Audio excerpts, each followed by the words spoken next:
Have you ever wondered what has happened to the United States and its once vibrant culture? Have you ever wondered why a virtuous American culture has been in decay for over 60 to 70 years? The book Deus Ex Machina, God from the Machine, explains how foreign belief systems have been imported into the United States by foreign intellectual agents to be used to fundamentally transform the most prosperous and free nation in the world into a typical third world country. Learn how the progressive academics, progressive activists, large corporations, and the mainstream media have become appendages of the federal government, a Praetorian Guard, and an extension of the political vanguard class. Deus Ex Machina exposes the cogs of the machine that progresses our civil society to chaos and subjugation. Get this tool to educate others and illuminate the truth on the battlefield of ideas. Let's make a difference. Get Deus Ex Machina, the progression of secular socialism, from Amazon.com and Lulu.com today. You are listening to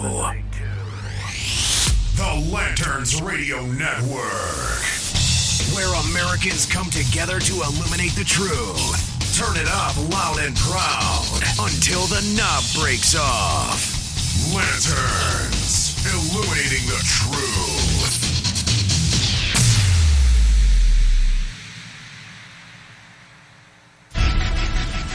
He knew the world would not be the same. Few people laughed. Few people cried. Most people were silent. I remembered the line from the Hindu scripture, the Bhagavad Gita. Vishnu is trying to persuade the prince that he should do his duty. And to impress him, takes on his multi-armed form and says, "Now I am become death, the destroyer of worlds." I suppose we all thought that one way or another. I'll never smile again until I smile at you. Listening to the Battlefield Live radio show, and if you haven't noticed, it does sound a little different. Wanted to kind of build some perspective. And today's Memorial Day. We want to make sure we put our minds in the right place and thank all the families that have made sacrifices for the freedoms that we do enjoy. I know a lot of you are probably out there, I don't know, barbecuing. Trey, did you do any barbecuing today? Absolutely.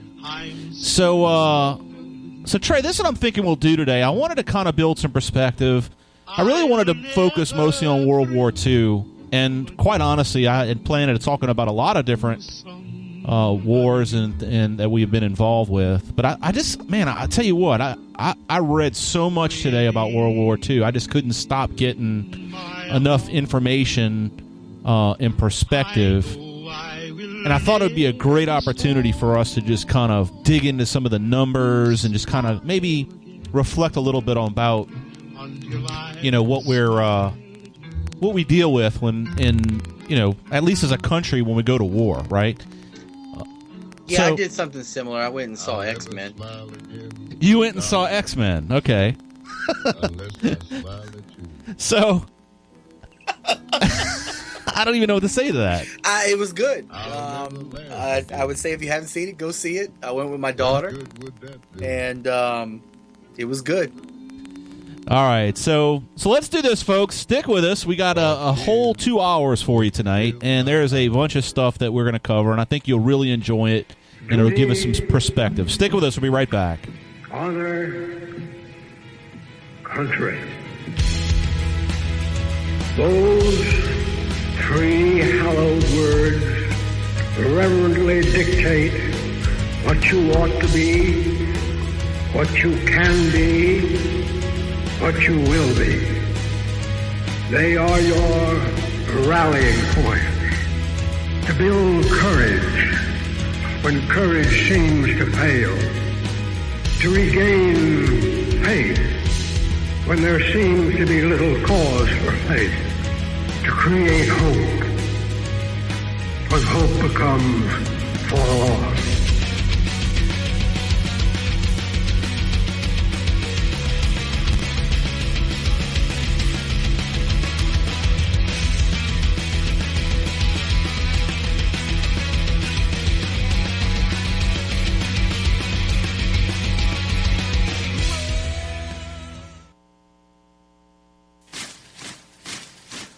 We're here to fix the machine.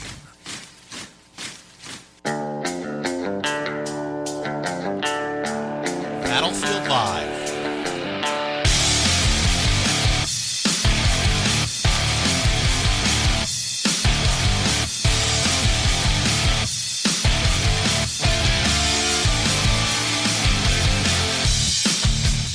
You're listening to the Battlefield Live with Chris and Trey from Lanterns Radio Network and Red State Talk Radio. I want to thank you for joining us today. And, man, we got a ton of stuff to cover. And I've been all day compiling information for this show. And I guess throughout the course of the day, I was in awe of what so many Americans did for our country, and really the sacrifices that were made. And the sacrifices go beyond just the people that actually died for us.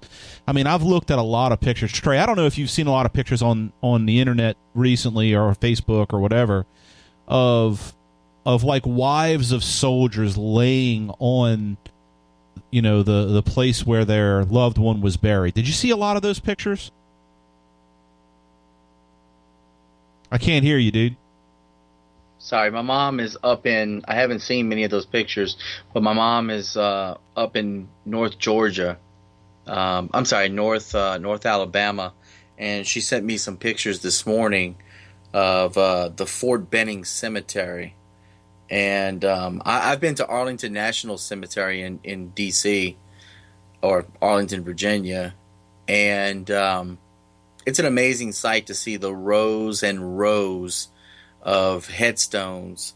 And the pictures that she sent me today from Fort Benning reminded me of that, because you have all those white headstones and rows of American flags, some with flowers, some without. But you get down to, we can talk about freedom all day long. We can talk about liberty and what it means and what it stands for. But at the end of the day, that images of those cemeteries or visits to those cemeteries or talking to family members that have lost people while serving in the military just kind of takes it to a whole nother level.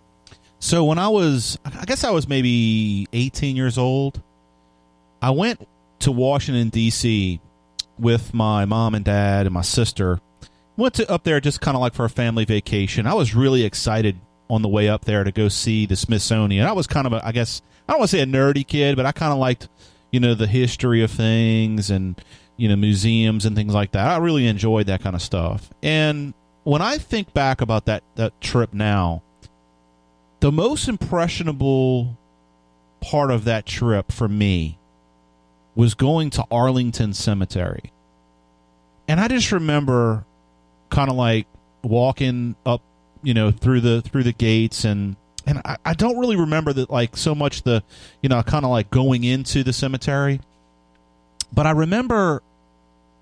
just remember once that we got into like kind of the main area, just looking and going, good Lord, look at all of the headstones. I mean, as far as the eye can see.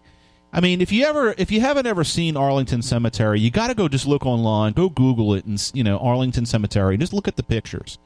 I mean, it's just absolutely amazing. And to think that within, a very short distance between those headstones is a body of a person that served this country, and that's just one cemetery. I mean, right. It's the National Cemetery, and most of the people that died serving the country have been buried there. But there's people all around the world, people that were never found. And it was just an amazing perspective that to this day, many, many years later, I still have that impression in my mind. One of my bucket list items, I guess you would call it, is to go to all of the military cemeteries in Europe. Yes. Because you want to get an understanding of the effect that America has had on the world. And you're talking about World War II, of course, here at the top of the show. And the pictures that I have seen from some of these countries that have memorialized the loss of life by American soldiers in the liberation of Europe, and quite honestly the world, some of those places are just beyond the respect for the lives lost and what those lives represent. Just the sheer beauty and the awe-inspiring nature of those cemeteries. The pictures that I've seen, I know don't do it justice to go there, but that is one of my bucket list items is to go there. So American Ducky on our Spreaker page in the chat room has said that here are 24 American cemeteries maintained overseas, or he's basically saying there's 24 of them, maintained overseas with 125,000 graves of our fallen and additional memorials for 94,000 Americans who were lost at sea. Think about that. This is the sheer numbers. Yeah, 94,000. I mean, you take the attendance in Dallas for a Super Bowl. Right. And you take every single attendee at that event, and then you just, in a day, wipe them out to where they don't exist on Earth anymore. Yeah, and you don't know what happened to them. Yeah, and to look at the numbers here, I think really serves a huge purpose. And I know radio isn't the best platform to talk about numbers. But when you're talking about American lives, and we're talking about Memorial Day and things of that nature, we do have to look at the numbers. So I wanted to talk first, Trey. I wanted to talk about the bombings in Europe and the amount of people that died. One of the things that has always amazed me is that I truly think that the American people have been in a place that's insulated from what true war really is. Not just the fact that we really have not had a war on our homeland since the Civil War, but nobody that is living at this time, for the most part. I mean, most of the great generation has, they're up in age, and a lot of the newer generations that are coming, they don't have the interface with people that live during a time of war. And I would say that even in Europe, they're having somewhat of a similar thing. I know that Europe was a lot more affected, obviously, by World War I and World War II. But those generations of people that were living during that time when those wars were taking place, their time is waning. So I think what's happened to, I guess, the culture of this day and age is that when we hear that a soldier dies overseas, we don't understand the sheer magnitude or the contrast in the lives lost in World War I and World War II. And I'll give you an example, okay? I think we lost something to the effect of, 58,000 American soldiers in Vietnam, right? We lost 12,000 American soldiers in Okinawa alone in just one battle or one stage of battles, right? So I think, and that's the Vietnam War. That's when we had, in a modern era, that has a lot of casualties for America, right? So, when we hear about a guy dying in, Afghanistan or Iraq, obviously, one death or 50,000 deaths, there's no good part about death at all. But if you look at just the sheer numbers of people affected by a war, obviously one person dying has a lesser effect to the country as, say, 50,000 people dying, 50,000 soldiers. So I think as a culture, we're just looking at the numbers. We don't understand the sheer nature of war. Wouldn't you agree? I don't know that it's even something. I mean, we're not a family that has anyone actively serving in the military. Right. I had an uncle who served in the Air Force through Vietnam. I'm trying to think for the rest of my family, just going back as far as I can remember, if there were any other military. I don't think we have any Vietnam vets in our family. I don't think we have any World War II vets.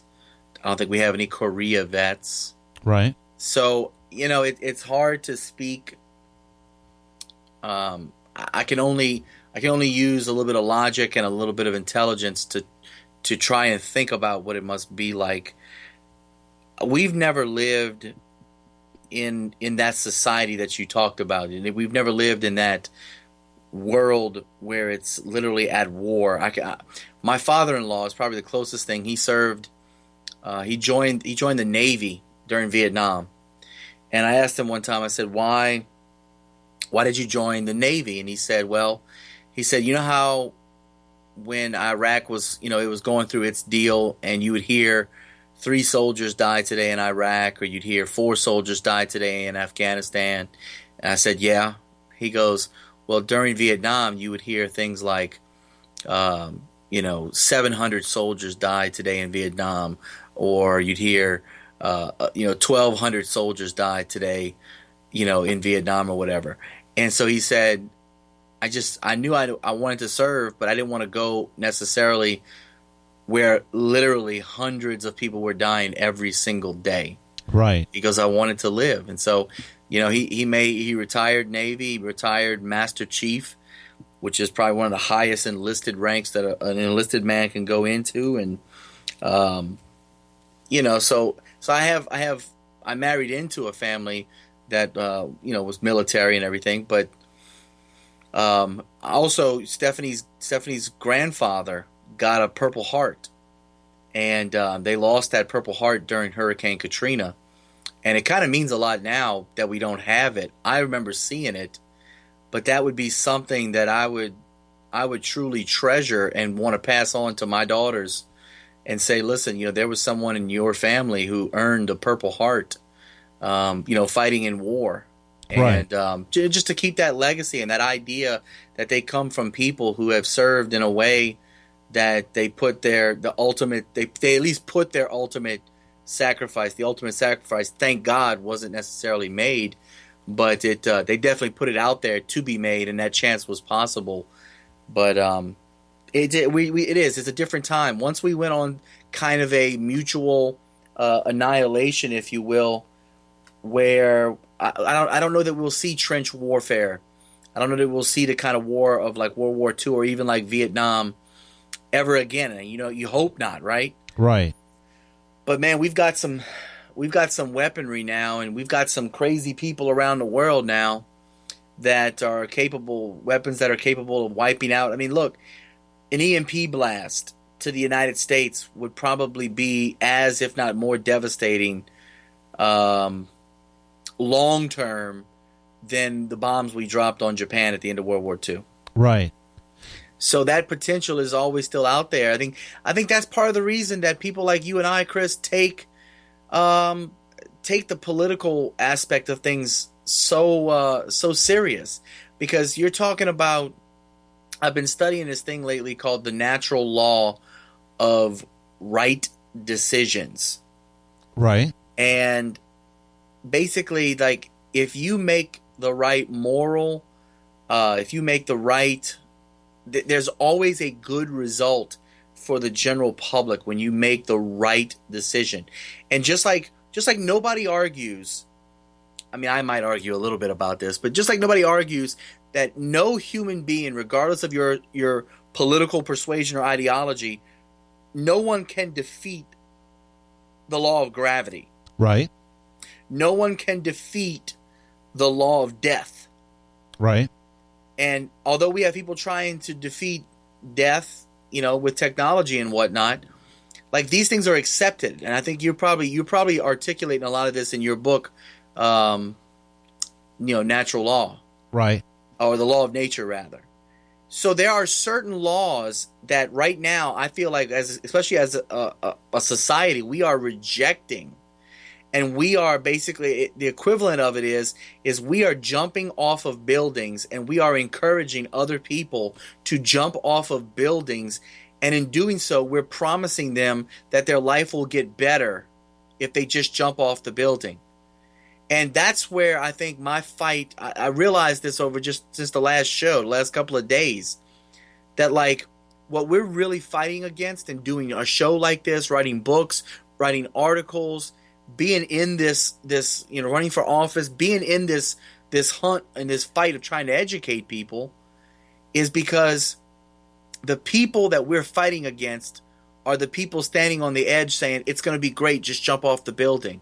And they know that the laws of nature are against them and they're violating it, and they are somehow trying to change the laws of nature, but they're going to absolutely not be able to do that. Right. They're going to fail, and in doing so, they're bringing a lot of bad results. They're bringing a lot of pain. They're bringing a lot of misery upon the face of the earth that otherwise the laws of nature say don't have to take place. They're only taking place because these laws of nature are being violated. All right, so I want to do this before we go take a break. I just wanted to mention this. When the Germans bombed London, the Luftwaffe, they flew 57 consecutive nights. In other words, for 57 straight nights, they flew sorties to bomb London. Okay, wow. Civilians, not just Air Force bases and so forth. Is that what's known as the Blitzkrieg? Yes, they killed 40,000 civilians. 40,000 civilians killed. Just think about that for just a moment. You can put 70-some-odd thousand people in the Superdome in New Orleans. Mm-hmm. If you're from whatever city you're from, we're from New Orleans, so I think of it as New Orleans. Can you imagine for 57 straight nights? That's almost 2 months, right? Yeah. Being bombed every single night. Imagine how disruptive that is to your life, right? Right, yeah, to say the least, right? I mean, we get upset when we lose electricity for a couple hours or we lose cable for a night. My Wi-Fi is not working. You know? I mean, it's a matter of perspective, folks, and this kind of what I'm wanting to focus on tonight. And we're going to take our first break, and when we come back, I want to start talking about Pearl Harbor. The numbers in Pearl Harbor are absolutely unbelievable. And the people that died in Pearl Harbor, at Pearl Harbor, we want to think about them tonight. So stick with us on the battlefield. We'll be right back after this short pause.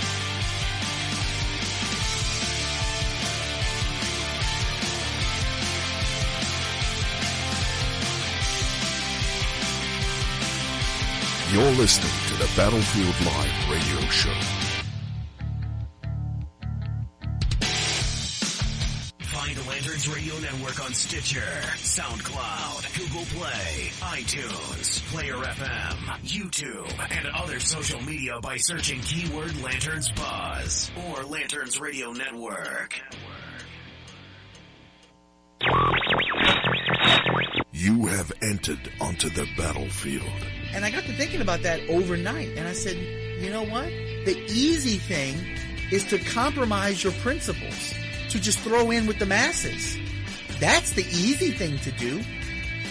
What's difficult is to stand alone. What's difficult is to hold up your principles over the politics and the politicians and the parties and the personas and the personalities and the people.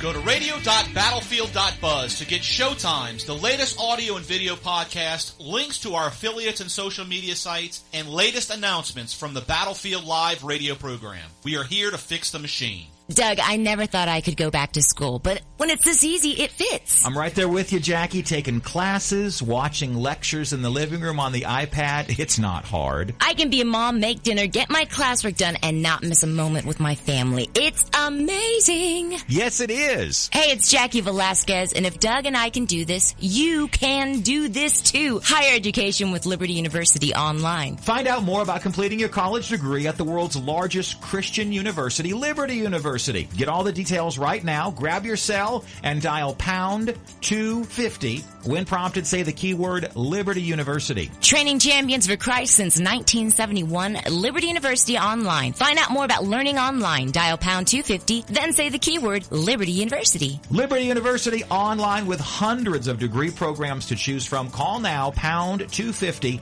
say the keyword Liberty University. That's pound 250, say keyword Liberty University.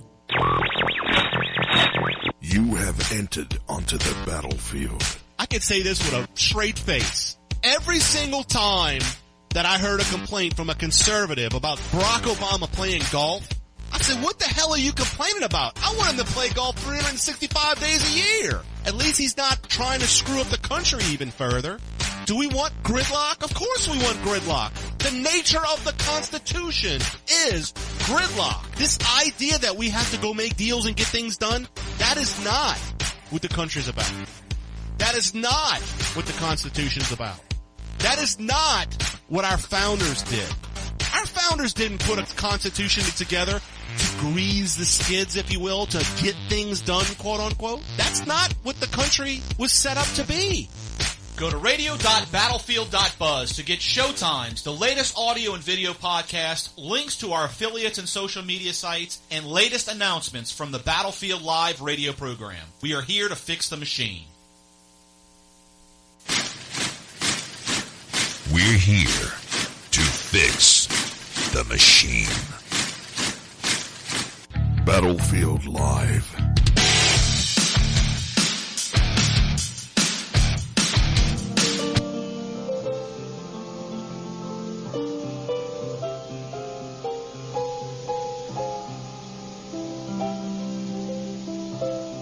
We interrupt this program to bring you a special news bulletin. The Japanese have attacked Pearl Harbor, Hawaii, by air, President Roosevelt has just announced. The attack also was made on all naval and military activities on the principal island of Oahu. We take you now to Washington. The details are not available. They will be in a few minutes. The White House is now giving out a statement. The attack apparently was made on all naval and military activities on the principal island of Oahu. The President's brief statement was read to reporters by Stephen Early, the President's secretary. A Japanese attack upon Pearl Harbor naturally would mean war. Such an attack would naturally bring a counterattack, and hostilities of this kind would naturally mean that the President would ask Congress for a declaration of war. There is no doubt from the temper of Congress that such a declaration would be granted. This morning, Secretary Hull talked with the Secretaries of War and of the Navy. Now the two special Japanese envoys, Admiral Nomura and Special Envoy Caruso, are at the State Department, engaged in conference with Secretary of State Hull. Their appearance at the State Department on this Sunday afternoon emphasizes the gravity of the Far Eastern situation, where hostilities now seem to be actually opening over the whole South Pacific. And just now comes the word from the President's office that a second air attack has been reported on Army and Navy bases in Manila. Thus, we have official announcements from the White House that Japanese airplanes have attacked Pearl Harbor in Hawaii and have now attacked Army and Navy bases in Manila. We return you now to New York, and we'll give you later information as it comes along from the White House. We return you now to New York. Thank you for sticking with us on the battlefield. Still got a ton of stuff to cover tonight, and I want to give a little more information. If you like what you're hearing, make sure you follow us on Twitter at Lanterns Buzz. You can also follow us on Facebook, facebook.com/Lanterns Buzz. You can also get our RSS feed and subscribe to us at Spreaker.com. Just do a keyword search for Lanterns Buzz. You can also follow me at Paul Revere on Twitter. Paul Revere again. And you can follow Trey at T-Rob Radio. Also, you can find us on YouTube, SoundCloud, Player FM, Google Plus, iTunes, Google Play, and Stitcher. Just do a simple keyword search for Lanterns Buzz, the hashtag Lanterns Buzz. Also, go to the website, lanterns.buzz. That is the home for the Lanterns Radio Network. You can catch a lot of other shows. So if you like this show, I am sure you'll like the others. Also, you can follow our show page at battlefield.buzz if you're looking to get specifics about the Battlefield Live radio program, our show times, and so forth. Also, make sure you go to vastvirtual.com. If you go there, you'll see that it is a web development company. And so if you're looking for web development, or if you're looking for an application to streamline your business, web development and web applications are the specialty of Vast Virtual Solutions. So check them out, vastvirtual.com. Also, we're in the GoDay.media studios. GoDay.media is the company that has put together all of our social media. So if you're looking for some social media help on Facebook, Twitter, Instagram, anything of that nature, GoDay.media is the one-stop shop for that, as well as branding. They've done a great job putting together our branding. Trey, is your branding still Scar? Is my branding still Scar? Scarred. Man, I'm drawing a blank, bro. Dude, we're talking about all this war stuff, and the funny stuff isn't working tonight, is it? I think you put us in a somber, solemn mood. It's hard to joke around on a day like today because we're reflecting on the lives of so many that have sacrificed. So Trey and I could actually goof off on the radio. Yeah, and look, it's so many that don't take it seriously. Right. I mean, look, it's really sad, bro. I mean, the difference between like Labor Day, Memorial Day, 4th of July,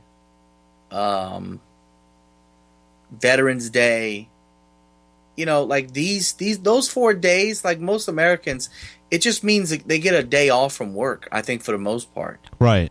I mean, I'd like to think that the country still in large part remembers the reason for all those events, that one is because of the declaring our independence as a nation. One is to honor veterans that have served in the war, and to the end of Armistice Day, the end of World War II.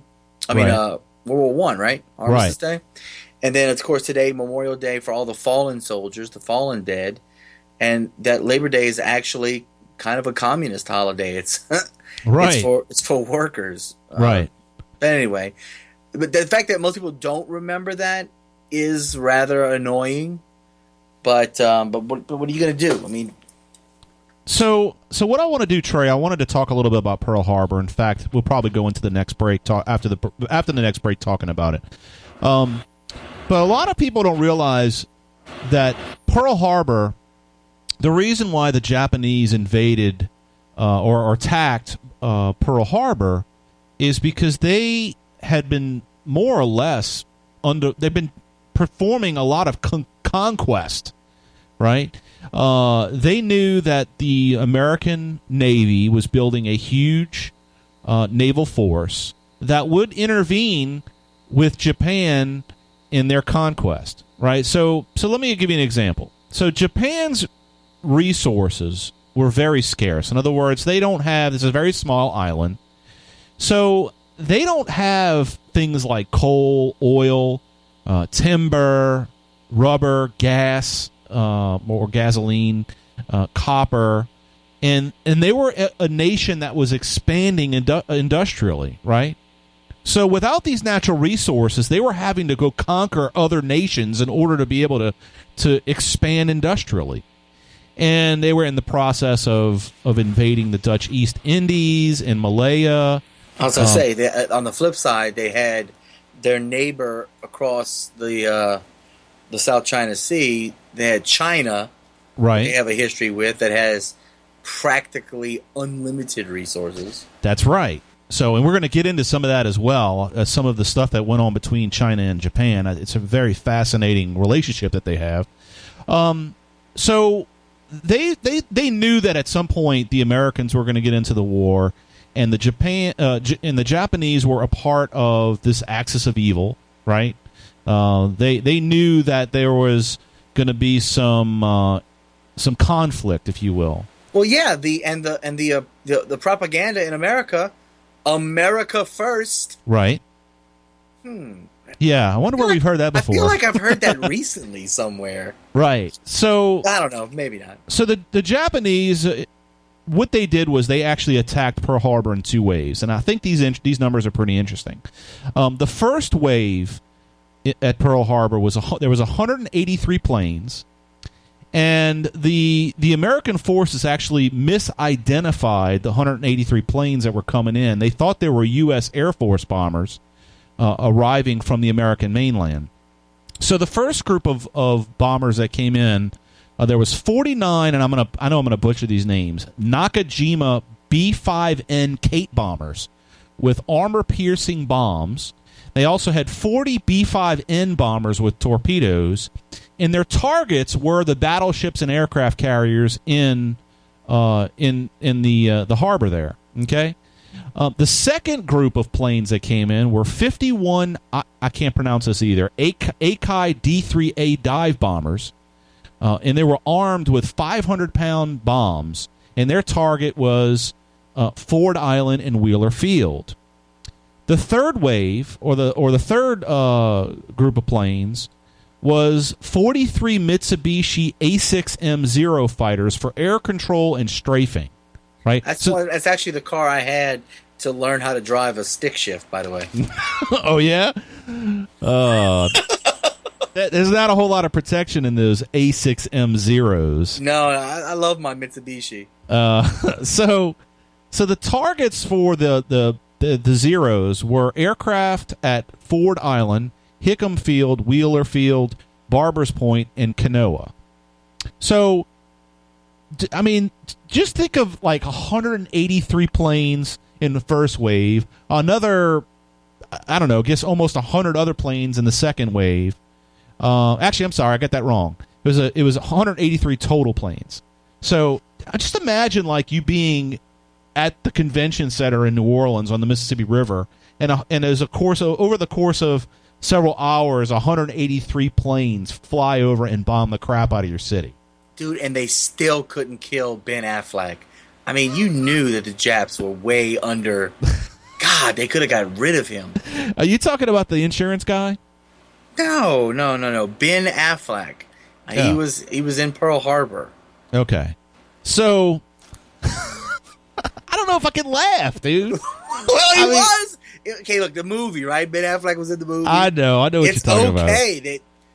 I'm just kind of in this weird place where it's very hard for me to laugh when you're talking about like how many people died at Pearl Harbor. Yeah, I haven't brought that up yet. Oh, God. This is so bad, folks. Not bringing that up. So I think one of the things that stands out to me the most is the way that the American people reacted to this bombing.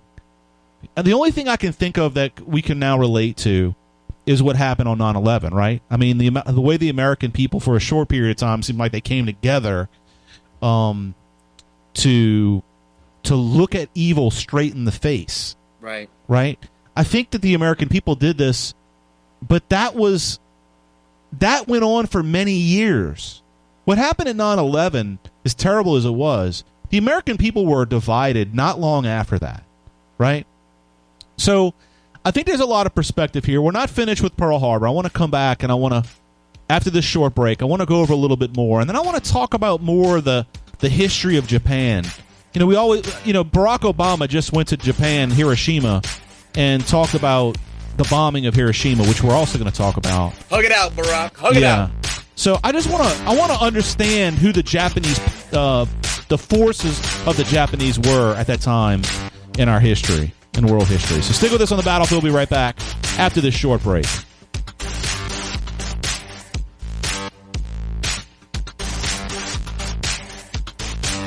You're listening to the Battlefield Live radio show.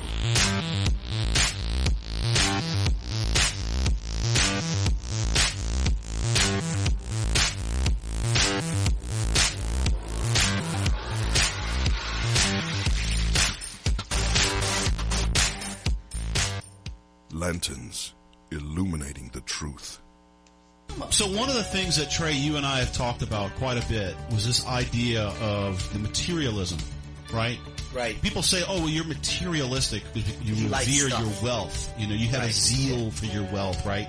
So the idea of the French Revolution was built on materialism. So here we have a leader that talks about being greedy. We got to get greedy for America. We have to grab and grab and grab.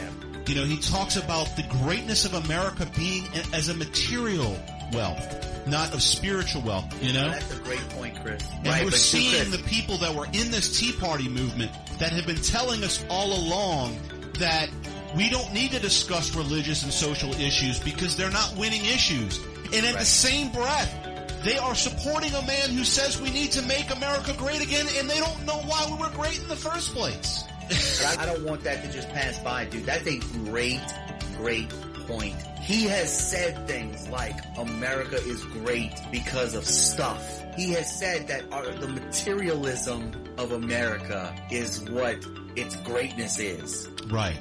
Dude, that puts today's entire show in context right there. You are listening to the Battlefield Live radio program with Chris and Trey from Lanterns.buzz and Battlefield.buzz. Follow us on Twitter at LanternsBuzz and Facebook at LanternsBuzz. You will be pleasantly surprised. We are here to fix the machine. So let's put a wall on our southern border. And not to keep out Mexicans. I'm more interested in keeping out jihadis. I'm more interested in keeping out ISIS, which, oh, by the way, the Religion of Peace this week is responsible worldwide for 50 jihad attacks, 11 Allah Akbars, 564 dead bodies, and 896 people critically injured. That's your weekly jihad report. Dude, Religion of Peace. You can actually pick up an Allah Akbar at the local 7-Eleven. And if you listen to Joe Biden, well, I won't go there. You cannot go to a 7-Eleven or a Dunkin' Donuts unless you have a slight Indian accent. I'm not joking. Go to radio.battlefield.buzz to get showtimes, the latest audio and video podcast, links to our affiliates and social media sites, and latest announcements from the Battlefield Live radio program. We are here to fix the machine. Stay connected to Lanterns Radio Network by following us on Twitter and Facebook at Lanterns Buzz. We're here to fix the machine.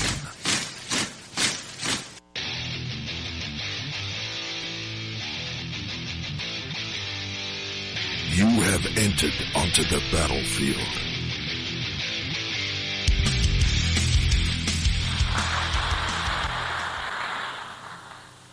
Vice President, Mr. Speaker, members of the Senate, of the House of Representatives,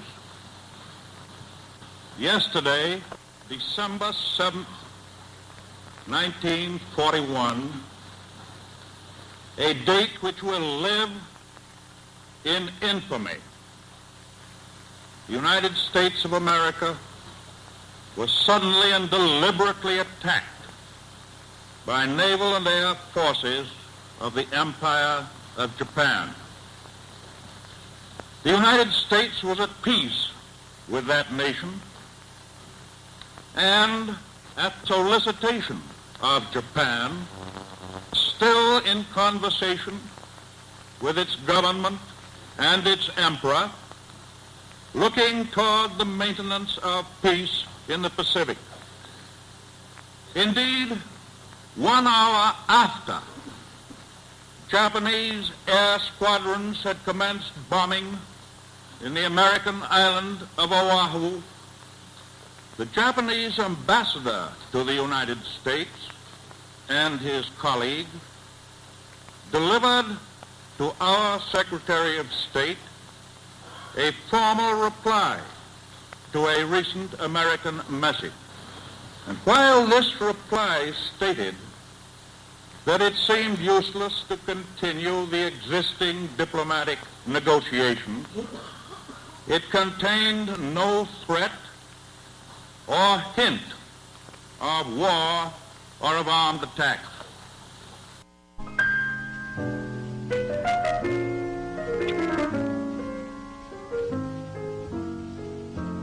So Trey, I did a lot of research, kind of like on what people were listening to at the time, and this was Billie Holiday, and I don't know if they had like a charts back then like we got, but apparently this is a pretty popular song. Billie Holiday is probably one of the most tragic stories in American history, but one of the greatest vocalists to ever sing as an American. Yeah, it's interesting. I kind of went through like some YouTube videos and like listened to some, and then they give you a little taste, and then I'd have to go. Halle Berry played Billie Holiday in the Billie Holiday story. I didn't even know that. I didn't even know they had one. I think I know she won her Oscar for Monsters Ball, but she was in the running. I want to say for her portrayal of Billie Holiday. Wow. So, one of the things that I think about when looking at all the numbers is all the actual people that died. One of the things that amazed me was that the attack on Pearl Harbor killed 2,335 military personnel, okay, which included 2,008 Navy personnel, 109 Marines, 218 members of the Army, and 68 civilians. But what's incredible about these numbers is 1,177 of them died on the USS Arizona. And so my grandfather, my mother's father, was a pilot during World War II. Now, he actually didn't have any combat time, but he had a lot of seat time. In fact, he's deaf to this day because of, that back then they didn't have, they didn't pursue ear protection like they do nowadays. And I just used to talk to him every time I go over there. Actually, he's got like these models that are hanging up in his office, and we talk about the different planes and how they used to work on the planes and how they started them up, and just the sheer, like, I don't even know how to explain it. I mean, I don't want to say it was primitive, but from a technological standpoint, it was. I mean, everything was all mechanical. There was no computers in these planes. And he used to tell me how they used to start the plane, all this stuff, just thinking about the sheer differences that the people that were living at that time went through, that we, than what we experience now. Just put it into contrast, Trey. The Japanese people that died during Pearl Harbor, there was only 55 of them. Just think of the numbers of people at this one day. Everybody just basically going to work that day. It was, I think, what day was it? Was it Sunday? I'm not sure. I'm trying to think what day it was. I thought it was a Tuesday, right? Yeah, no. Well, that was 9/11. See, now you got me thinking. So my Stephanie's uncle, her great uncle Milton, served in World War II, and he lived to be into his 90s, and he used to tell us stories. He made more money playing cards in the military than actually his whatever he got as his payment in the military. And one thing he used to do at holiday time, it was kind of funny. He'd get a couple of glasses of wine in him, and he'd start talking about the young German girls that he had met, and he was a bit of a ladies' man, or so he thought. And he talked. That was kind of more. He never had to actually fire his weapon serving in Europe during World War II. I think he landed in Normandy, but he landed in Normandy after, of course, D-Day. Right. But it was funny to hear Milton's stories about World War II, because it basically consisted of him carousing with European women as they marched through France and Germany. Right. And he would go on payday with his little book of money that he had won playing cards, and when the guys would get their money, he would collect from the guys on payday, and then he'd turn around and he'd send the majority of that money back home to his sister and to his mother. And then my mother-in-law, her father also served in the Navy, and she kept the letters Right. that he would write to her. And one night, Marie and I sat down and went through and reread all of those letters that while he was serving during World War II that he had handwritten to her mama.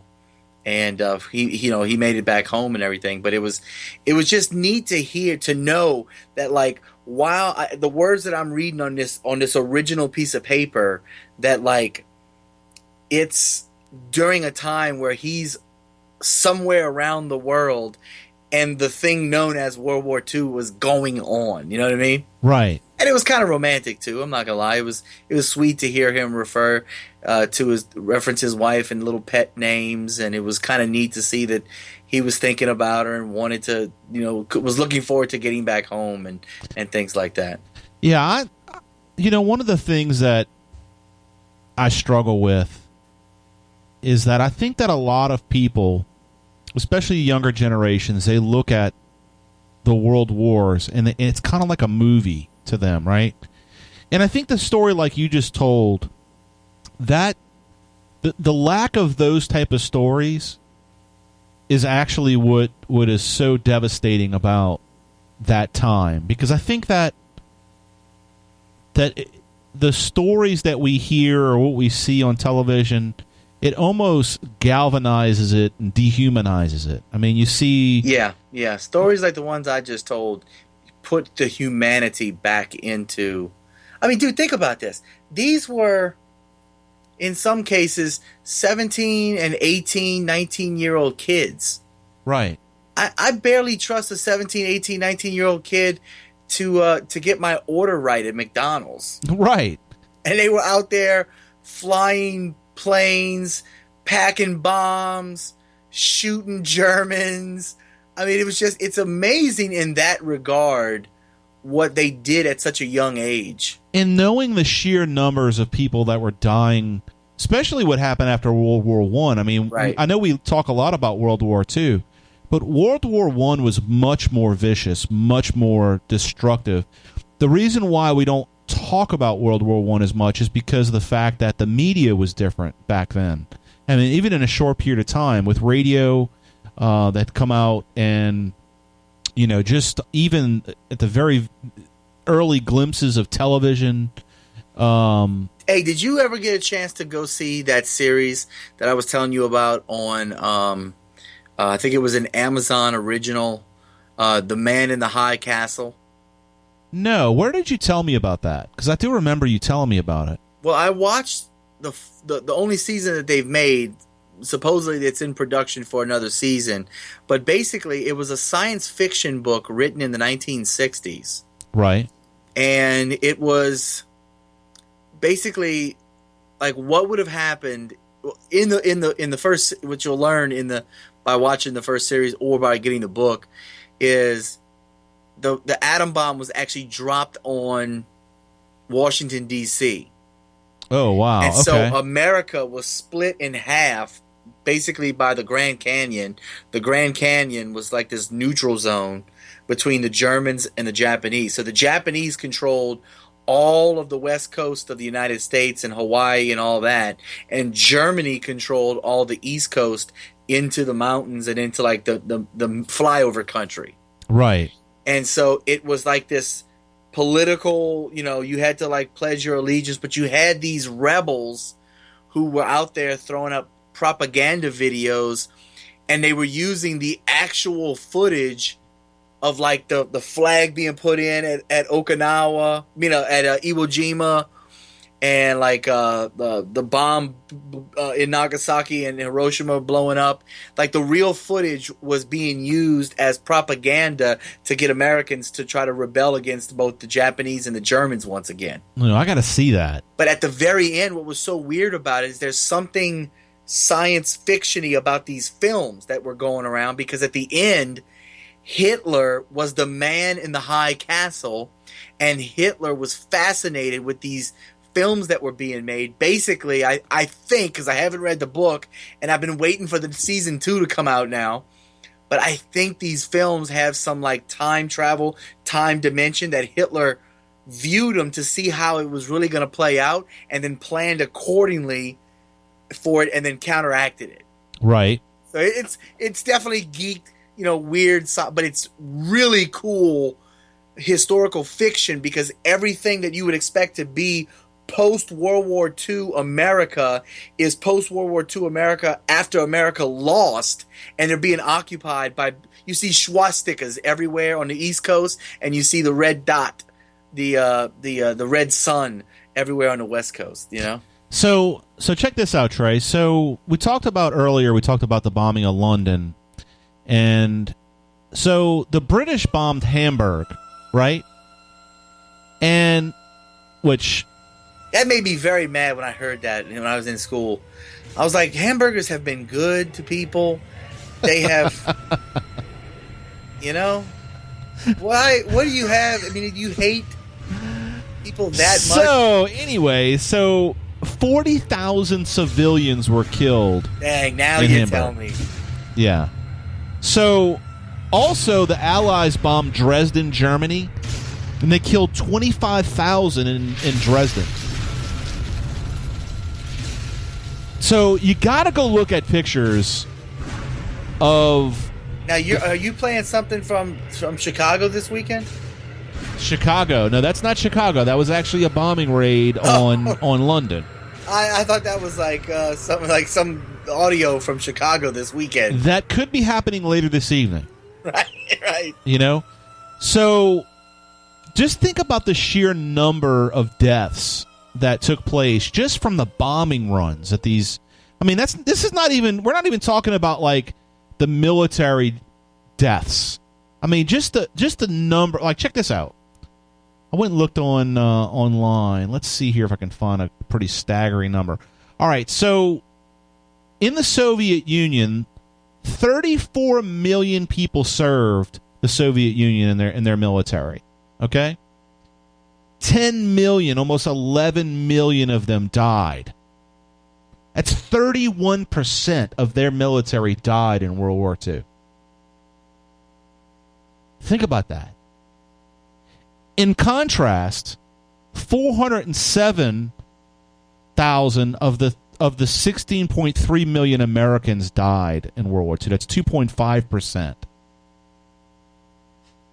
So basically, that's like all of the homosexuals, according to the CDC in America today, just dying.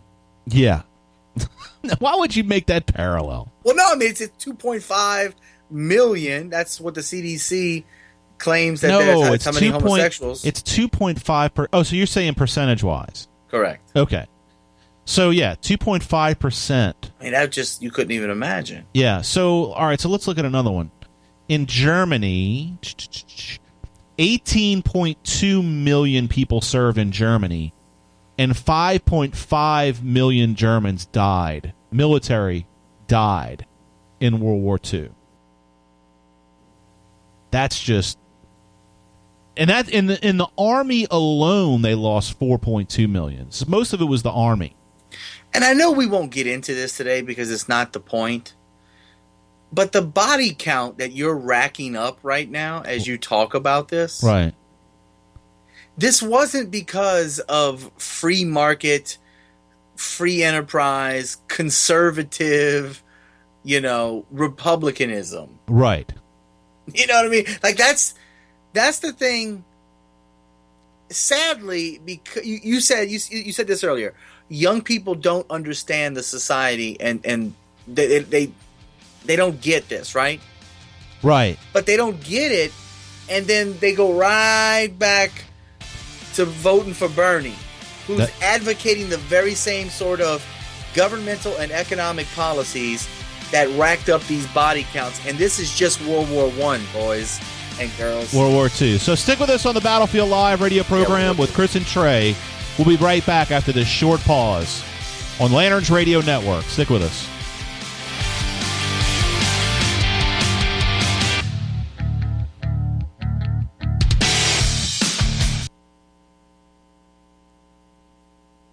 Have you ever wondered what has happened to the United States and its once vibrant culture?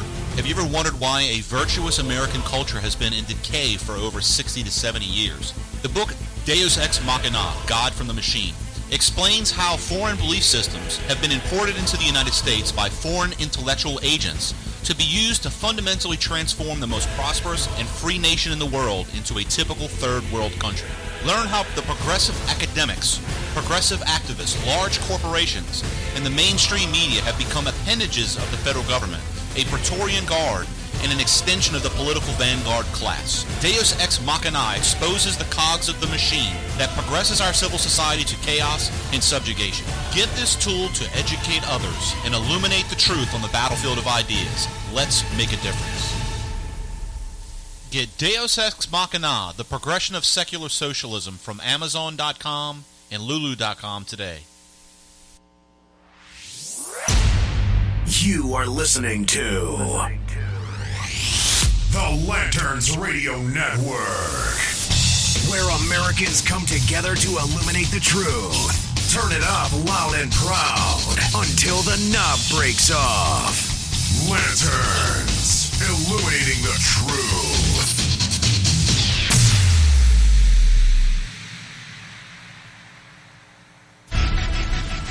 He knew the world would not be the same.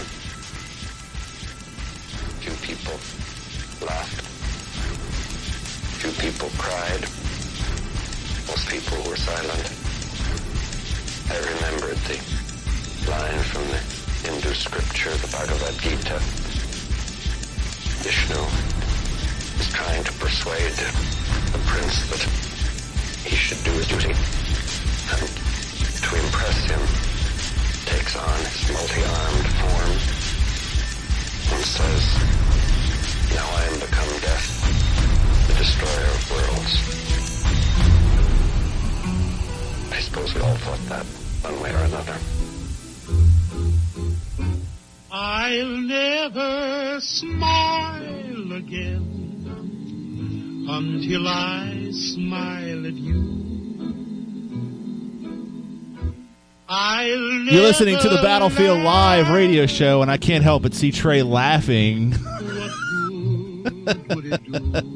What is it? Is it the old music? No, I sent you a chat. I thought you read it. Oh, no, I didn't. But should I read this out loud to the folks? No, you shouldn't.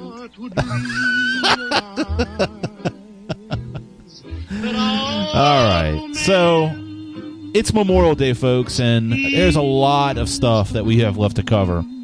And man, the sheer numbers that we're looking at just in World War II are unbelievable. 40,000 civilians killed in the bombing of London. 40,000 civilians killed with the bombing of Hamburg. 25,000 civilians killed in Dresden. And look, Memorial Day obviously is about American soldiers. But just to understand the sheer numbers of what was going on during World War II is something we have to discuss in order to bring in perspective, right? So Trey, in this next hour, I want to go ahead and get into some of the war crimes that the Japanese were involved in. I also want to get into the speech from Obama in Hiroshima and the lack of perspective that this guy's got. Did you happen to hear it? Don't you love that record popping, by the way? Yeah. I really do. I like that. I was playing some records the other day, and I was digging how it had that record pop. Yeah, it just kind of brings us back to a time when things, I guess, were a little more simpler. But anyway, so stick with us on the battlefield, folks. Still got a lot to cover, and I think you're going to find it very compelling. We'll be right back. Honor, country. Those three hallowed words reverently dictate what you ought to be, what you can be, what you will be. They are your rallying point to build courage when courage seems to fail, to regain faith when there seems to be little cause for faith, to create hope when hope becomes forlorn.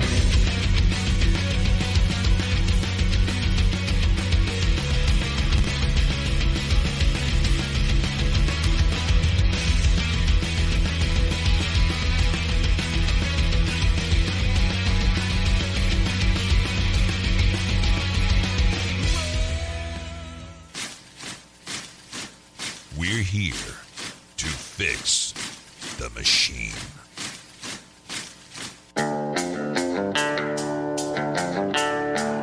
Battlefield Live.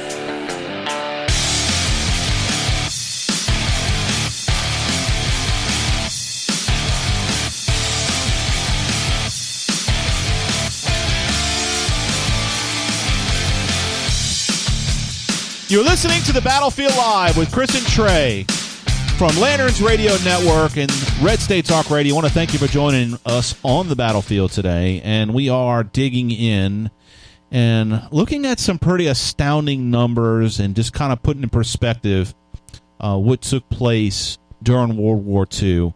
And Trey, I know that Memorial Day encompasses much more than just World War II, but I think what kind of put me in this direction was listening to the speech that Barack Obama gave at Hiroshima. I was very I guess I don't know if I was embarrassed, but I was just disappointed, and I think I understand to some extent what Barack Obama was trying to do, the whole olive branch thing. It was like a Patsy Cline cover, right?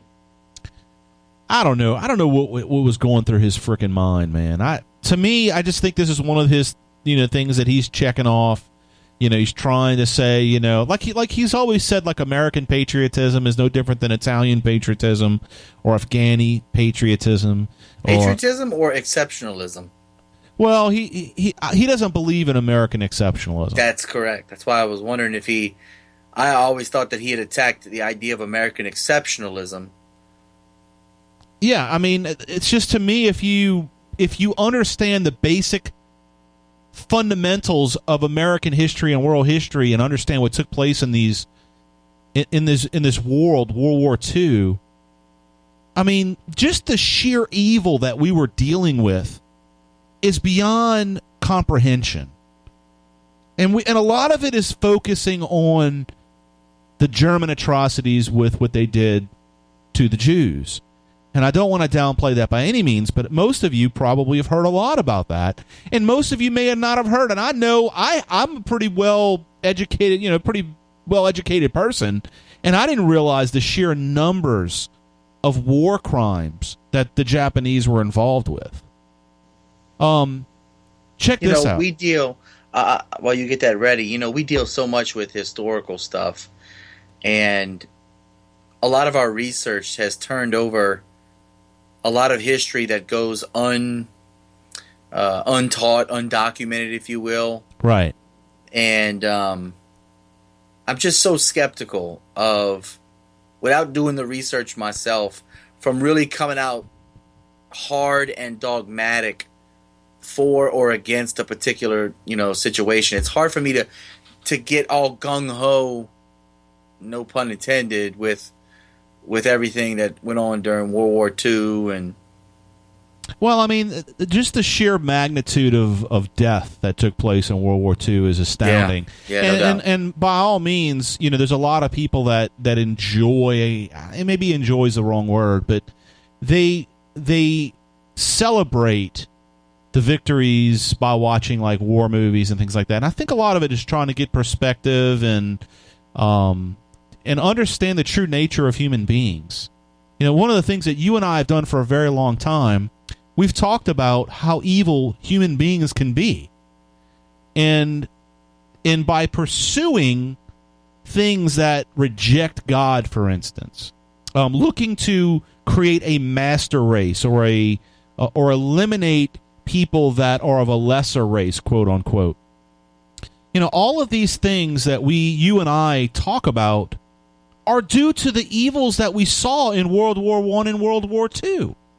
And what we saw in Vietnam, and what we saw in Korea, and what we saw in the Cold War, I think that, at least for me, and I don't want to speak for you, but I think for me I am afraid of that happening again.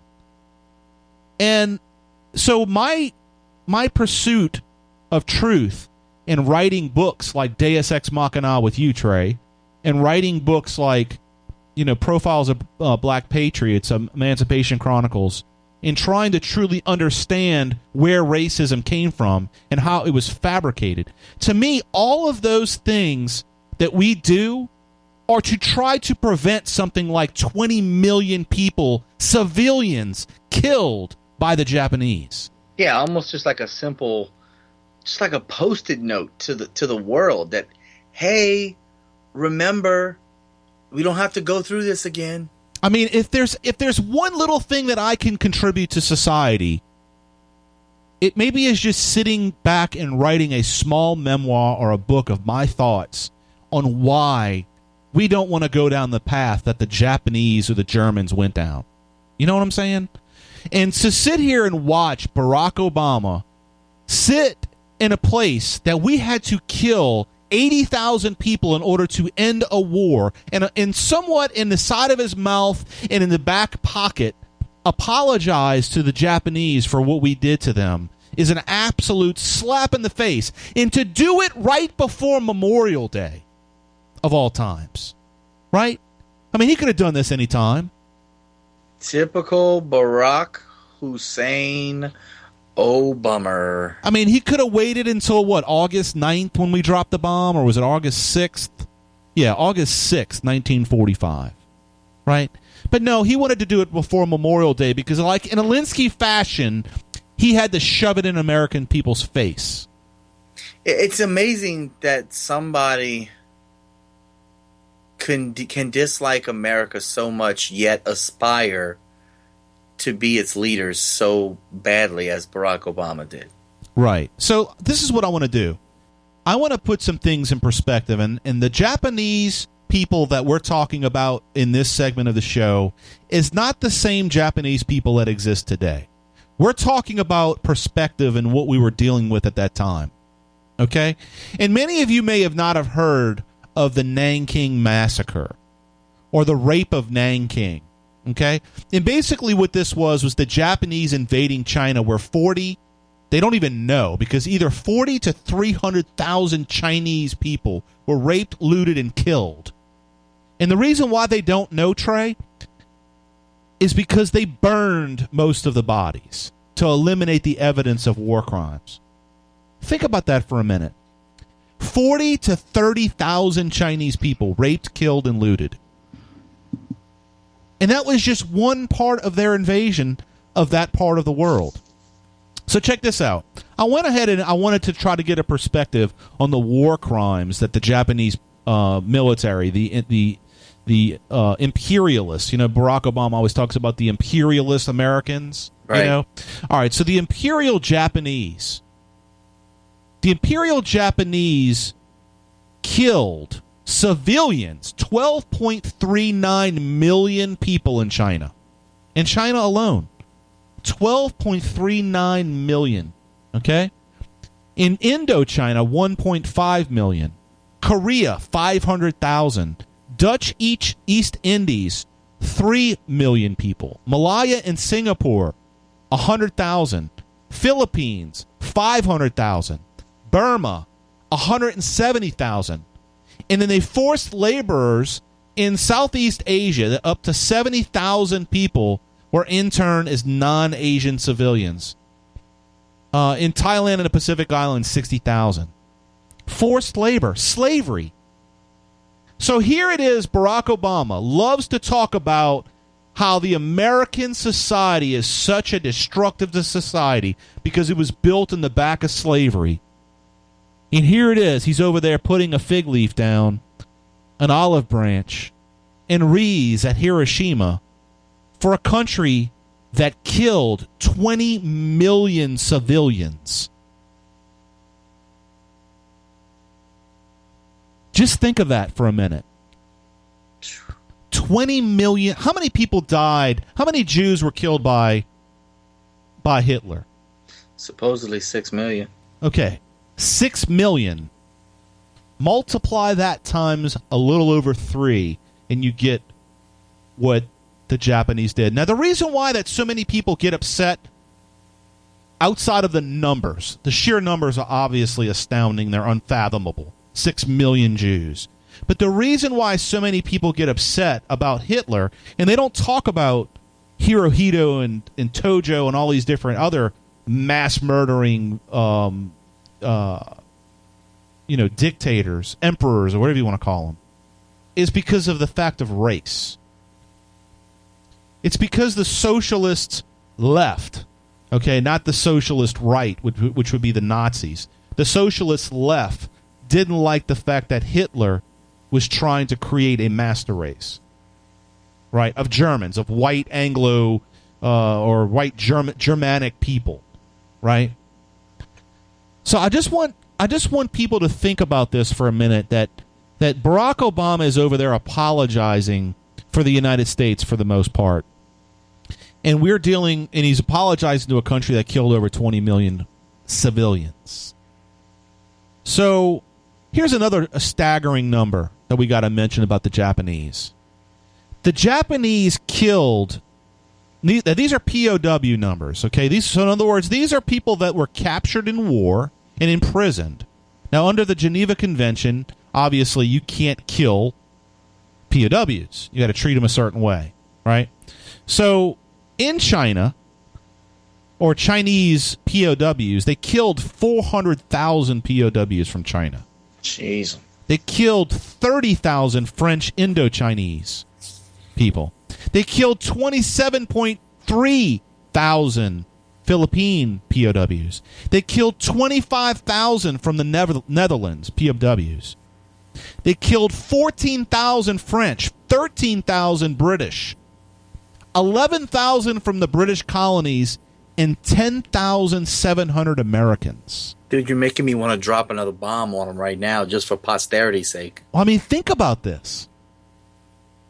They killed 10.7 thousand American U.S. POWs. Dude, they were ruthless. They were absolutely ruthless, folks. And look, I don't know how your stomach is, but if you go look online, you'll see like the Japanese decapitating POWs.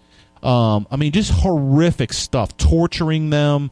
You know, there was reports of them, shoving bamboo sticks up their fingernails and just doing really. Dude, I actually saw a picture of a girl when they actually the Japanese invaded China, which with the quote unquote rape of Nanking, where they stabbed a young girl in her genitals with a sword to kill her.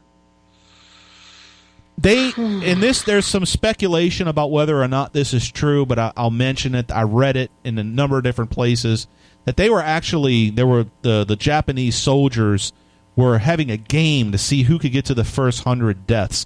They were really just basically running through the streets with swords and guns and killing innocent babies, women, and children. Dude, that was a totally different culture. I mean, that was still a culture that was like primitive, part shogun, still part that whole samurai, lifestyle, instinct, whatever you want to call that whole culture of kill or be killed. You're better off just killing people. At least they die with dignity and honor and all this other, Well, I mean, there was a time, at least the American people, for the most part, when we were fighting. I'm not saying that all American soldiers were perfect, but the bottom line is the American military was about honoring people with certain rights if they were POWs. It's kind of like what Barack Obama, wants to release all these terrorists from Guantanamo Bay. Well, under the Geneva Convention, they do not get any rights because of they're terrorists. They don't have any rights at all. So the protections that they look to receive under the Geneva Convention don't exist because they're terrorists, because they, kill innocent people, right? So just looking at all of this in perspective, we're made to think in our school system, in our culture, we're made to think that us dropping 2 bombs on Japan at this time was some kind of horrible atrocity. When you step back and look at the sheer numbers themselves, I mean, I don't even know how to explain it, but we're going to try. We're going to do this. We're going to go take another break, and when we come back, I want to get into Hiroshima and Nagasaki.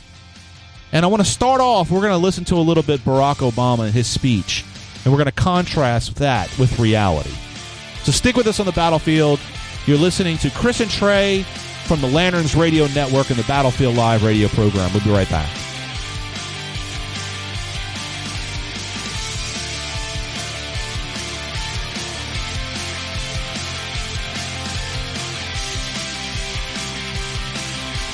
You're listening to the Battlefield Live radio show. Find the Lanterns Radio Network on Stitcher, SoundCloud, Google Play, iTunes, Player FM, YouTube, and other social media by searching keyword Lanterns Buzz or Lanterns Radio Network. You have entered onto the battlefield. And I got to thinking about that overnight, and I said, you know what? The easy thing is to compromise your principles, to just throw in with the masses. That's the easy thing to do. What's difficult is to stand alone. What's difficult is to hold up your principles over the politics and the politicians and the parties and the personas and the personalities and the people. Go to radio.battlefield.buzz to get showtimes, the latest audio and video podcast, links to our affiliates and social media sites, and latest announcements from the Battlefield Live radio program. We are here to fix the machine. Doug, I never thought I could go back to school, but when it's this easy, it fits. I'm right there with you, Jackie, taking classes, watching lectures in the living room on the iPad. It's not hard. I can be a mom, make dinner, get my classwork done, and not miss a moment with my family. It's amazing. Yes, it is. Hey, it's Jackie Velasquez, and if Doug and I can do this, you can do this too. Higher education with Liberty University Online. Find out more about completing your college degree at the world's largest Christian university, Liberty University. Get all the details right now. Grab your cell and dial pound 250. When prompted, say the keyword Liberty University. Training champions for Christ since 1971, Liberty University Online. Find out more about learning online. Dial pound 250, then say the keyword Liberty University. Liberty University Online with hundreds of degree programs to choose from. Call now, pound 250. Say the keyword Liberty University. That's pound 250. Say keyword Liberty University. You have entered onto the battlefield. I can say this with a straight face. Every single time that I heard a complaint from a conservative about Barack Obama playing golf, I said, what the hell are you complaining about? I want him to play golf 365 days a year. At least he's not trying to screw up the country even further. Do we want gridlock? Of course we want gridlock. The nature of the Constitution is gridlock. This idea that we have to go make deals and get things done, that is not what the country's about. That is not what the Constitution's about. That is not what our founders did. Our founders didn't put a Constitution together to grease the skids, if you will, to get things done, quote unquote. That's not what the country was set up to be. Go to radio.battlefield.buzz to get showtimes, the latest audio and video podcast, links to our affiliates and social media sites, and latest announcements from the Battlefield Live radio program. We are here to fix the machine. We're here to fix the machine. Battlefield Live.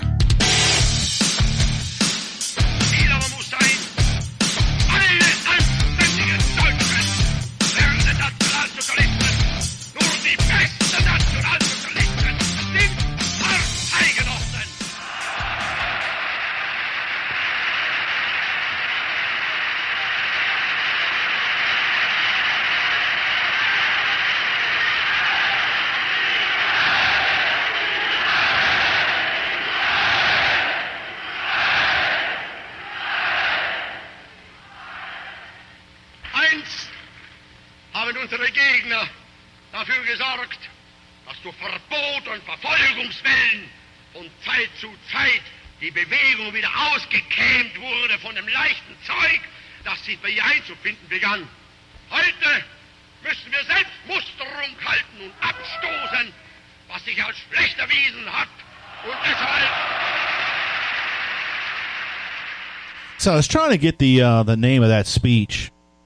That was Adolf Hitler, and Trey, you know which video I'm talking about? The one that's real clear video of Adolf Hitler giving a speech, and it's a big hall with all the people in it, and the video quality is just fascinating. Because at that time the video quality wasn't very good, right? Right. You know which video I'm talking about? I don't. Okay, so you got to... This particular speech, I actually watched this speech. And it have, all the subtitles. So it was amazing to me how much he was talking about how they were National Socialists.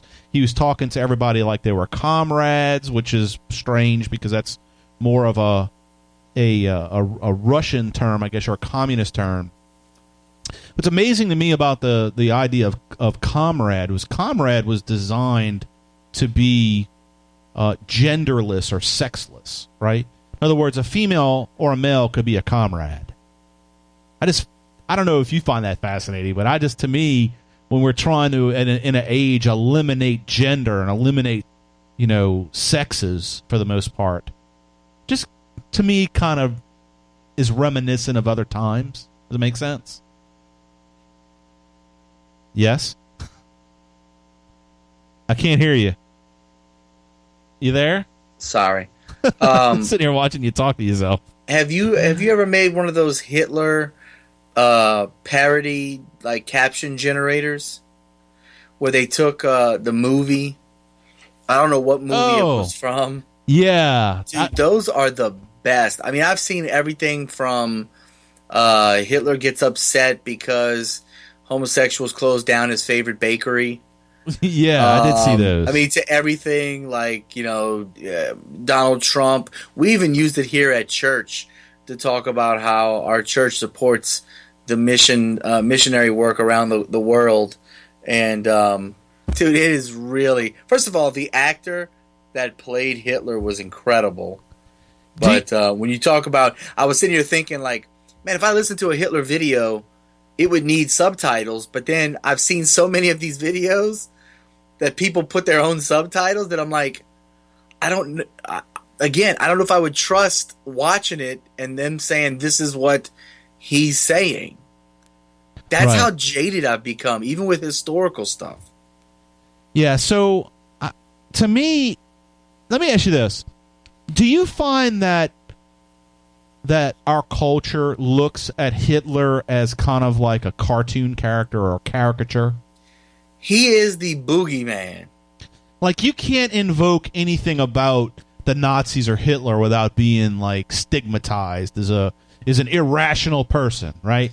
I mean, yeah, but somehow or another, socialism never gets stuck on Hitler. Right. I mean, he's a freaking Nazi, which is National Socialism. Well, I mean, this goes back to the socialists saying, well, he really wasn't for socialism. Fascism isn't socialism. Because they're trying to separate it from what they believe, right? Right, but now that Trump is running, a nationalist-style campaign from the right... Right. Now, here come all the applicable Hitler references. So it's weird. The left ignores the socialistic... The left in America ignores the socialism parts of Hitler. Right. And says, no, that's not us. But they recognize the national parts of Hitler and go, see, Trump's just like Hitler. All right, so let me ask you this. You think people would be upset if I said, all right, now that we've talked about Hitler, we're going to jump right to an Obama speech? No, because we were pointing out the similarities between Barack Obama's economic and political belief system as being a part of socialism. It'd be no different than today. Bernie Sanders was walking in a Memorial Day parade in California. How in the hell can that take place in America? Just think about that. A Memorial Day in California with Bernie Sanders. I mean, it's perplexing on too many levels. All right, so let's do this. At least Hillary went back to New York and did whatever the hell they do in New York. So I want to listen to this speech, and then I want to put in perspective what he's trying to say here. And I tell you what, and look, we could talk about this for. I didn't even listen to the whole. I think I got 6 minutes of his speech because I think my head would explode if I had to listen to. This is the waterboarding segment of the Battlefield Live radio program. Right. If you're into S&M, this is the segment for you. Yes. So let's listen to this, and we'll kind of parse it and discuss it. Stick with us here. Check it out. 71 years ago, on a bright, cloudless morning, death fell from the sky, and the world was changed. A flash of light and a wall of fire destroyed a city and demonstrated that mankind possessed the means to destroy itself. Okay. Before the dropping of this bomb, the world had witnessed for years upon years and centuries upon centuries that man could kill itself. And the way that man could kill itself is by thinking that it was better than other men and that men can play God. Come on. I mean, is it that simple, Trey? Well, man, look, you preaching good, man. I'm just going to shout you down while you're preaching good. Can I get an amen? Amen. All right, let's listen to a little more of water torture here. Check this out. Why do we come to this place? Why did you go to that place? Well, I like how he says when we come to this place, like he's speaking for us. Like we go to Hiroshima to reflect. How about you go to Pearl Harbor, Barack Obama? Yeah, how about you go to Normandy on one D-Day? Like, where is he on Memorial Day? I don't think he's ever even been to Arlington. Where was he? Where the hell was he on Memorial Day? Huh? Where is he today? I don't know. Is it in the news? Let's see. Obama marks Memorial Day at Arlington Cemetery. Now sign into press. Okay. I give him credit. But just a couple days before, he's in Hiroshima, memorializing the people that we had to kill in order to end World War II? I mean, you see where this is going? Let's listen to a little more. Check this out. We come to ponder a terrible force unleashed in a not-so-distant past. We come to mourn the dead, including over 100,000 Japanese men, women, and children. Thousands of Koreans, a dozen Americans held prisoner. Their souls speak to us. Now, I just want to know, I thought about this when I heard it. I don't know if I'm being trivial or not. But their souls speak to us? Where the hell does that come from? I mean, does he see dead people? I mean, what is he talking about? I have no idea. But to me, I don't think that the souls of the people killed in Hiroshima speak to the American people. Just as I don't think the souls... I mean, I would really have to stretch it to the most poetic, licensed sense to say that they're deaths. But then again, that's their deaths. That's not them from... I don't know. I know. Maybe I'm being trivial. No, you're not. I mean, this is... But I don't know, bro. This has been our frustration for the last 8 years with this fool. All right, so let's listen to a few more minutes before my head explodes. They ask us to look inward, to take stock of who we are and what we might become. It is not the fact of war that sets Hiroshima apart. Artifacts tell us that violent conflict appeared with the very first man. Our early ancestors, having learned to make blades from flint and spears from wood, used these tools not just for hunting, but against their own kind. On every continent. I mean, what is he even saying? He's the best at saying absolutely nothing. And sounding like he is uttering the profundity of the gods. I mean, 71 years ago. I'm like, what is he about to do? Bust out into the Gettysburg Address? I don't know. I wonder if he really thinks he's standing up saying something really profound. He's talking about. Did he really check the weather report for that day? I mean, I don't know. All right, so he sit here and he talk about how evil man is, but yet his entire ideology and form of government is based on men and not laws. I mean, all right, so there's violence in humanity. There's violence in men, right? We are violent people. Yeah, if we're left unchecked, if we're left unrestrained, if we're left outside of law and civility, so we were at war, man. Not only you're at war, but you're at war with someone that's killed 20 million civilians. Prior to you popping off a few firecrackers. All right, so do you want to listen to any more of that? Sure. Okay, you can torture you a little more. Check this out. The history of civilization is filled with war. Whether driven by scarcity of grain or hunger for gold, compelled by nationalist fervor or religious zeal. I wonder if he was like reading Howard Zinn on the way to Hiroshima. Absolutely. He was definitely not reading the Patriots' history. I mean, you realize what he's doing here? He's talking about all the colonials, the religious zeal, and he's not talking about Islam. Yeah, definitely. But he's over there talking about how the colonials went and colonized all around the world. You're in a place that was the epitome of imperialism. They killed how many? 20 million civilians because of imperialism. Yeah, and not only that,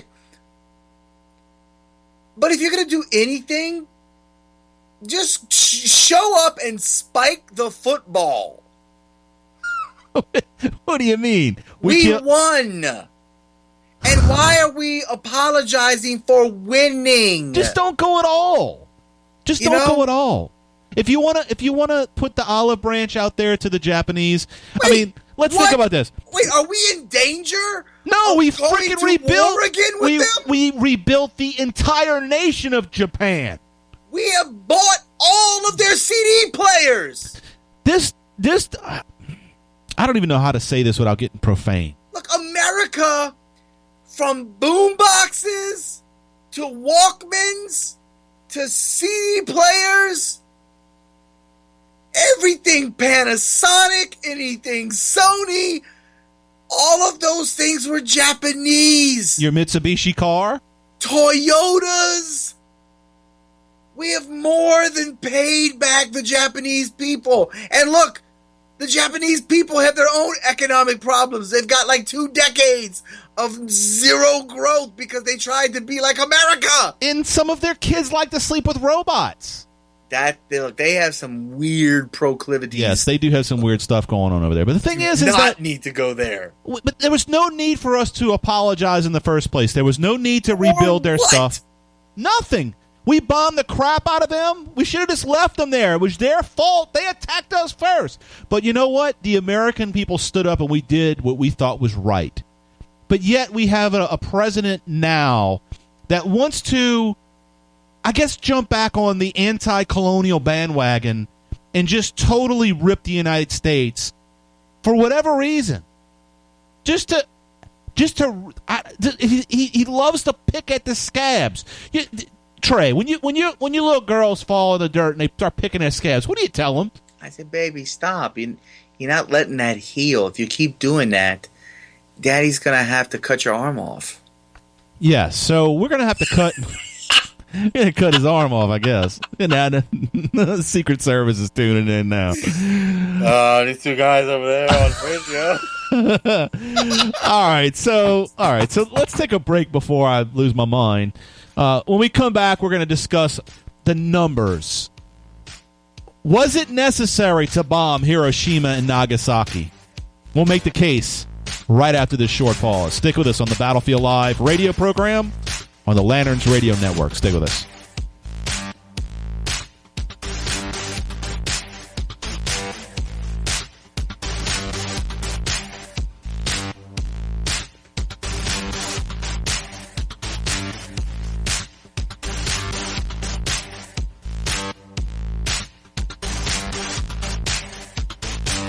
You're listening to the Battlefield Live radio show.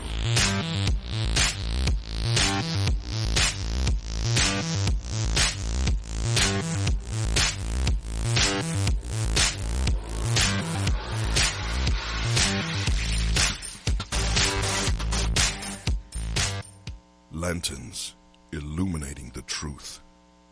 So one of the things that, Trey, you and I have talked about quite a bit was this idea of the materialism, right?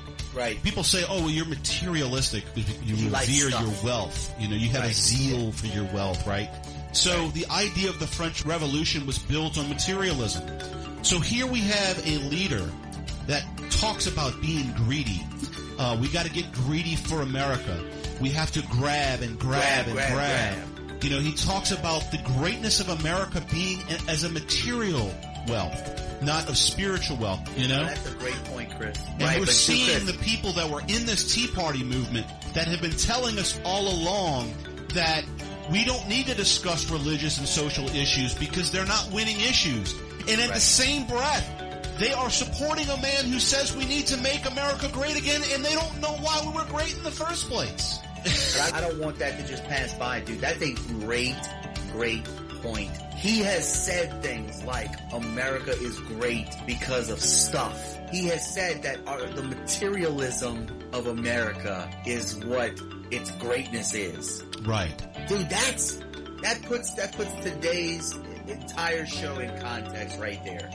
You are listening to the Battlefield Live radio program with Chris and Trey from Lanterns.buzz and Battlefield.buzz. Follow us on Twitter at LanternsBuzz and Facebook at LanternsBuzz.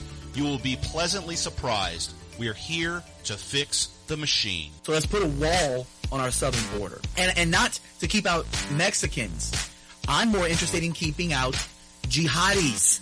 I'm more interested in keeping out ISIS, which, oh, by the way, the Religion of Peace this week is responsible worldwide for 50 jihad attacks, 11 Allah Akbars, 564 dead bodies, and 896 people critically injured.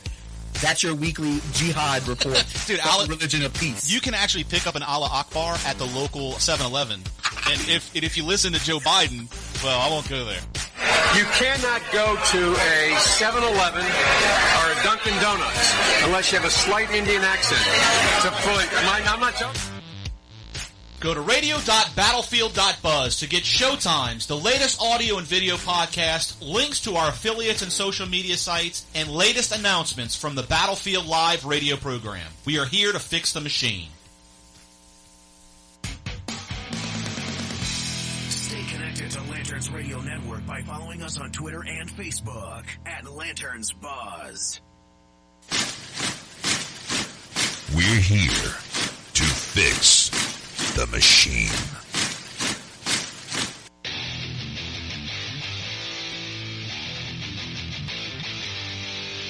You have entered onto the battlefield. Thank you for sticking with us on the battlefield. And we still got a ton of stuff to cover here in the next 15 minutes. Make sure, if you haven't yet, follow us on Twitter at LanternsBuzz.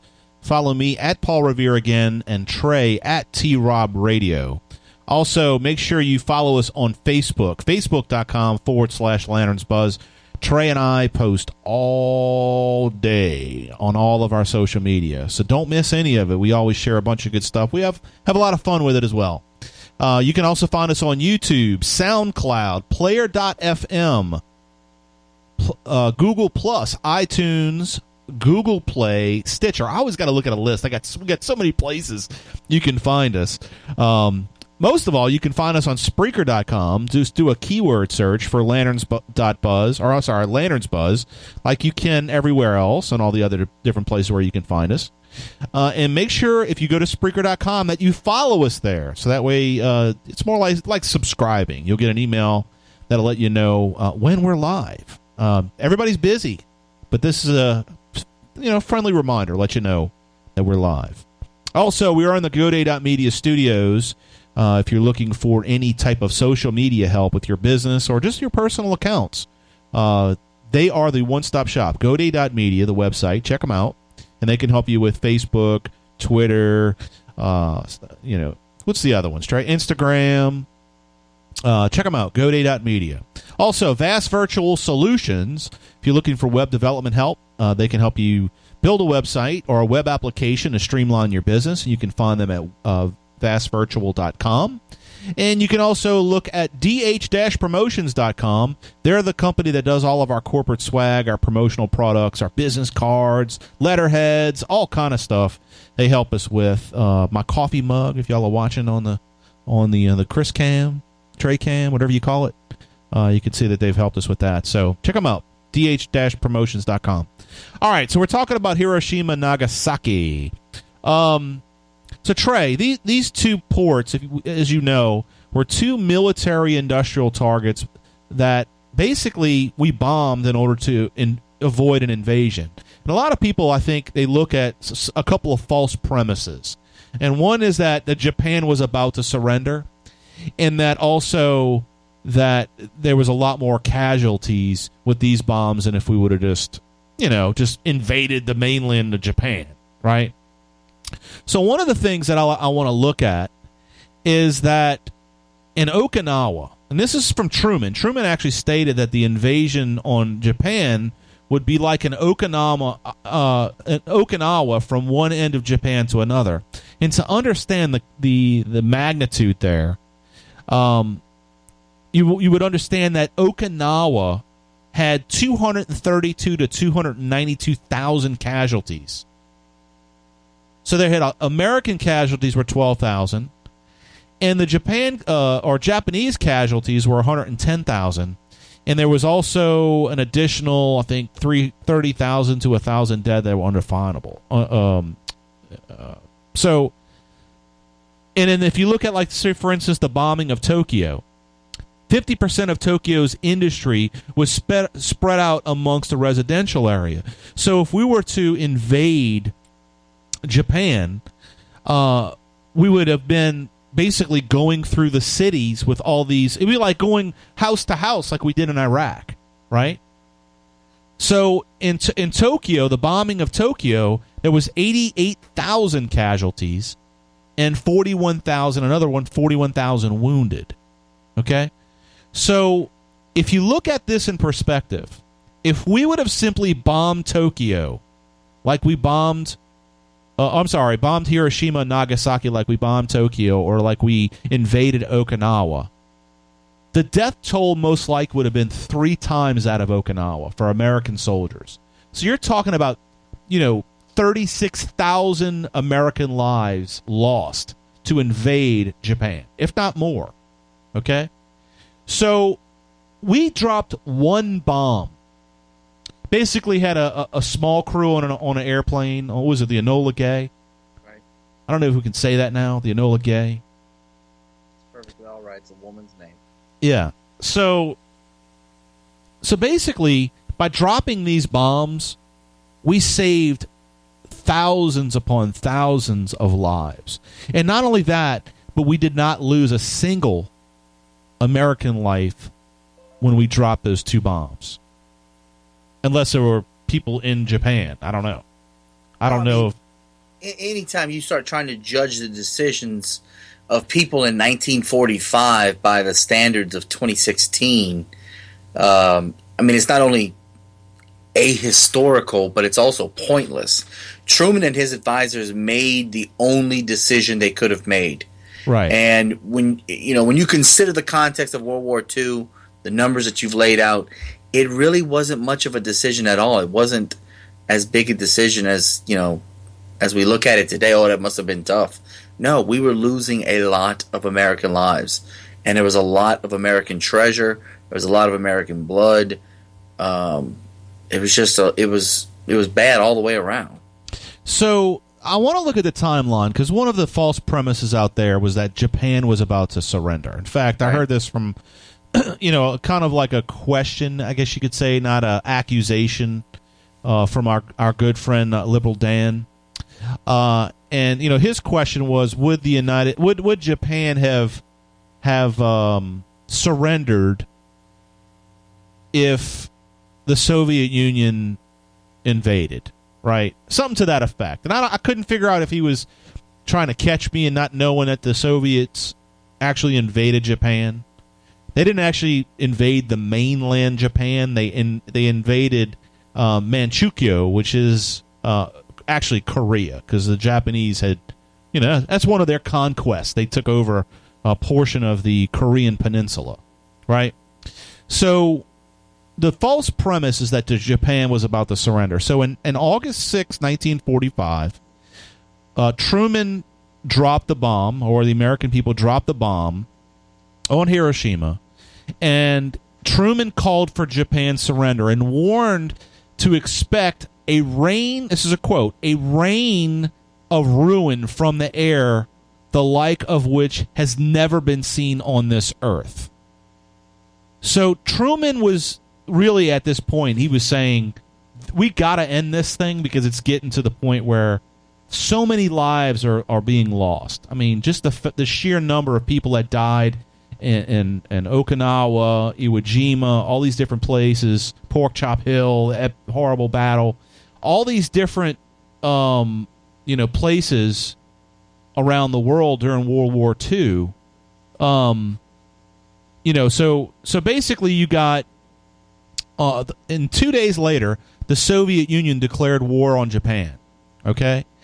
And on the 9th, they invaded Japan. They invaded the Korean peninsula. Now, what's interesting about this is actually what led to communist Korea.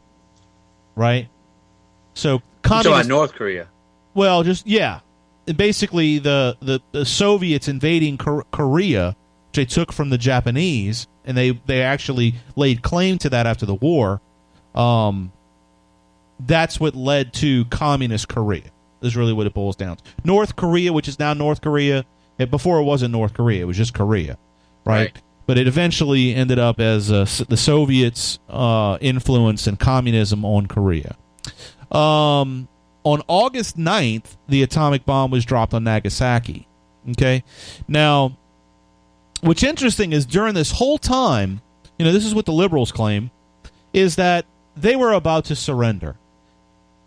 Trey, we just got warned by the President of the United States that they're going to continue dropping these bombs like they did on Hiroshima. Don't you think they would say, hey, they would wave that white flag right away if they were really wanting to surrender after all of this? I think what happened was after the atomic bomb was dropped on Hiroshima, in the invasion of this of the Korean peninsula by the Soviet Union, which was at that time was a part of Japan, and then I think when Nagasaki was bombed, I think that was it. And there's history here. On August 13th, the Supreme Council for the Direction of the War, which was called the Big Six in Japan, met to discuss the surrender. The meeting was adjourned with a deadlock. 3 of the 6 refused to surrender. This is historical. Later that day, the Japanese cabinet met with 12 in favor of surrender, 3 against, and 1 undecided, but a decision still had failed. Okay? On August 14th, 1945, the cabinet agreed with influence from the Emperor Hirohito to surrender. And on August 15th, Japan announced the surrender. And the actual formal surrender wasn't until September 2nd, 1945, which, if you all look for that, you can find the video online of Hirohito signing. I think it was Hirohito that was signing the paperwork of surrender.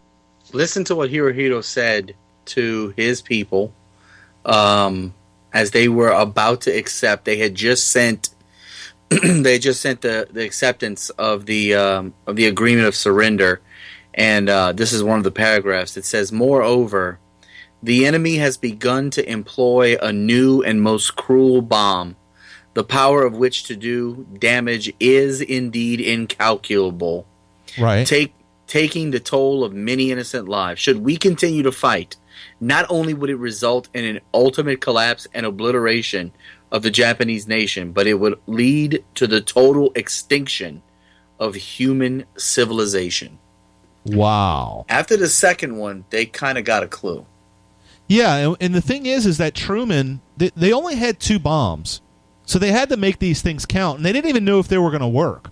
I mean, they tested some bombs prior to this within the Manhattan Project, which that's a fascinating study in itself if you look up the Manhattan Project.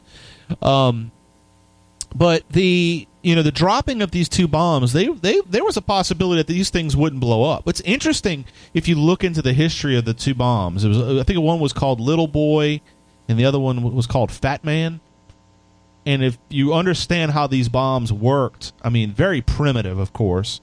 They detonated these things like a mile or several, like maybe 1,000 feet above the ground in order to be able to detonate it properly. It was like all this different things that they had to do.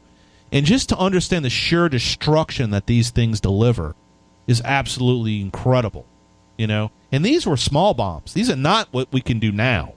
I mean, I think the biggest bomb that was ever dropped, on the Earth, it was like 40 or 50 megatons or something like that. These are like 2 megatons or something like that. Oh, yeah, these things are significantly smaller than some of the stuff, the H-bomb that the Russians exploded in the upper atmosphere. Interestingly enough, we dropped these nuclear bombs in the war, but it wasn't shortly thereafter that we sent a bunch of expeditions to Antarctica led by Admiral Richard Byrd.